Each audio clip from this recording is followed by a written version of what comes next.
Guys, doctor আলদিয়ার 345 এটা হচ্ছে আমার ক্রাশ একটা প্রোডাক্ট।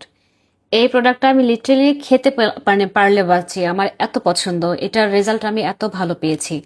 ঠিক আছে, যাদের ফেসে আপনাদের অ্যাকনি স্পট আছে, ফেসে একদম প্রাণ নেই, মানে ফেসে কোনোভাবেই গ্লো আসতেছে না, অনেক নাইট ক্রিম ব্যবহার করেছেন, পাকিস্তানি, থাইল্যান্ড, ইন্ডিয়ার অনেক প্রোডাক্ট ব্যবহার করে স্কিনটাকে পাতলা করে ফেলছেন, হঠাৎ স্কিন লালচে হয়ে যায়, রোদে যেতে পারে না, ত্বক জ্বলে যায়, পুড়ে যায়, তাদের কিছু করতে হবে না।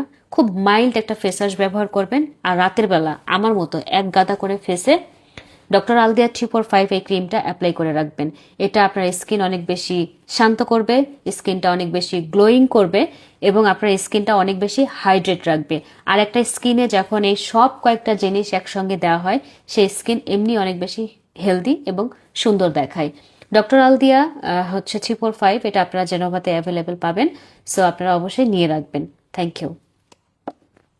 ডক্টর আলদিয়া সম্পর্কে আপনাদের আরও একটা ইনফরমেশন দিয়ে রাখি। যাদের ফেস অনেক বেশি সেন্সিটিভ, অনেক অয়েলি, আবার হচ্ছে অনেক ড্রাই, বা ফেসে অনেক বেশি পিম্পল, আপনারা হচ্ছে ময়শ্চারাইজার সিলেক্ট করতে পারেন না ভয়ে, কারণ কোন ময়শ্চারাইজার দিবেন, এটার রিয়াকশন কি হবে, তারা চোখ বন্ধ করে ডক্টর আলদিয়া এই ক্রিমটা আপনাদের ময়শ্চারাইজার হিসাবে ব্যবহার করবেন। এটাতে আপনার কোনো সাইড এফেক্ট হবে না, বরং এটা আপনার ব্রন বা ডার্ক স্পট কমাতে অনেক বেশি হেল্প করবে।